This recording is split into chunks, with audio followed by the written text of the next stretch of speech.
მე გიორგი ვარ დათუკიშვილი და ჩვენ განვაგრძობთ Microsoft Word 2016-ის ვიდეო გაკვეთილებს.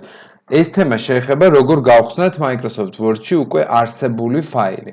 რომელიც გვაქვს ჩვენს კომპიუტერში, რა თქმა უნდა, ძალიან მარტივი მეთოდია, შეგვიძლია დავაკლიკოთ ორჯერ ჩქარა ამ ფაილს და ბუნებრივია ის გაიხსნება Word-ის პროგრამაში. ეკრანის ზედა ნაწილში შეიძლება გამოიტანოს შეტყობინება, რომ არ არის ჩართული მისი რედაქტირება, თქვენ დააჭირეთ enable editing-ს და ფაილი უკვე გაიხსნება ისე რომ თქვენ შეძლებთ კონკრეტული მონაცემების, ასე ვთქვათ,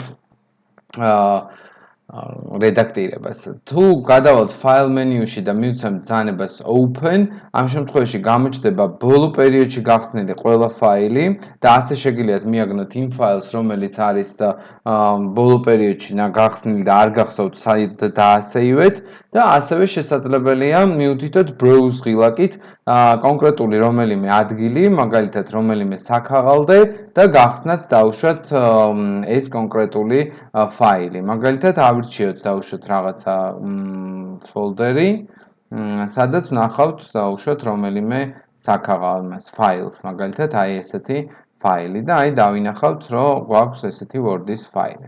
ამითი ეს ვიდეო გაკვეთილი დასრულებულია, შემდეგ ფაილში ვისაუბრებთ როგორ შევინახოთ ფაილი და მის კიდევ მეტ შესაძლებლობებს.